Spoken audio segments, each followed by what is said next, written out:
Hello guys, this is Organization with Olu. Today we're going to talk about the break-even analysis. This is something that some students find quite fearful, and I don't understand why. It's actually quite simple. So what we're going to do, we're just going to go through a number of things that you need to know in anticipation for your paper 2, aka a GCSE business. Okay, so the first thing we need to do is actually know what break-even is. That is really, really important. Okay, it's the level of production at which a business's total cost equals its total revenue. Okay, where total costs equals total revenue, then you've broken even. Okay, again, question should be, what is total cost? Total cost will be a combination of the fixed costs plus the variable costs. And let's have a look at our break-even diagram here. As you can see, this straight line represents the fixed cost. Question is, why is it a straight line? Can you tell me why? Hopefully you can tell me that these costs will remain whatever the output is. The cost will not change, and that's why it's fixed. And that's why you're going to have a straight line.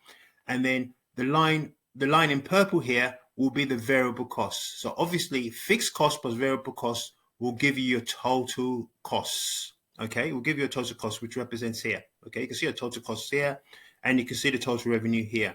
Where these 2 points meet, it's where your break even is. Remember what we talked about? Total cost equal to total revenue. The point in which total revenue breaks total costs, exactly at that point is where your break even point is. Okay, so hopefully guys, you've understood that. Now, one thing that seems to confuse some students is the margin of safety, but that is really pretty simple. Have a look here. What is margin of safety? Margin of safety measures the amount by which a business's current level of output exceeds its break-even point of output. Okay, so the current level exceeds the break-even point. The amount. Okay, for example, here, as you can see, 600. You've exceeded the amount by 100. Okay, and as you can, if you go up here, you can see the total revenue exceeds the total costs. It's gone over. This is the break-even point. Is now gone to 600. So the margin of safety is this extra 100. And as you can see, it makes perfect sense because the total revenue now exceeds your total cost. If you go the other way around, if your output is 400, then you've not reached your break-even point. Okay. So as you can see, your total costs, if you go up here, the total cost is higher than your total revenue, and you're here. So you need to do another 100 to get to your break-even points. Hopefully that's clear. One other thing that you just need to be a little bit careful with, because I've noticed that with some of my pupils, when you get a question from margin of safety, be sure what they're asking you to calculate. Are they asking you to calculate what output you require? For example, you need to sell 200 more oranges, or you need to sell 200 more apples. Okay, are they asking you to talk about the actual output, or they're asking you in terms of monetary value? They want to know in terms of pounds.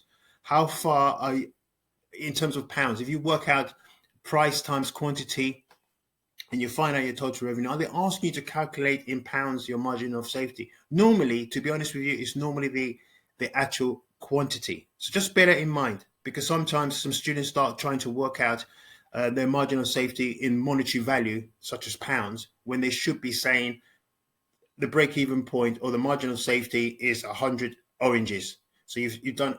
Remember what the output. Remember what margin of safety is? Is the point that exceeds the current level of the current break-even point. Okay, so if you do, for example, you do 600 oranges here, you sell 600 oranges here, your break-even point is 500 oranges. So you've exceeded your break-even point by 100. So your margin of safety is 100 oranges that you're selling. Okay, that's pretty much it, guys. It's pretty simple. It's a straightforward concept. The questions, and don't worry, they're not going to ask you to draw this. They won't ask you to draw this, but however, this can come out and you might be asked to do some calculations from here. But it's not difficult. Okay, so please go through this. If this has been of any use for you, please smash the like button and subscribe. Thanks, guys. I'm going to do another one on AR and gross profit and net profit. Okay, thank you. Bye.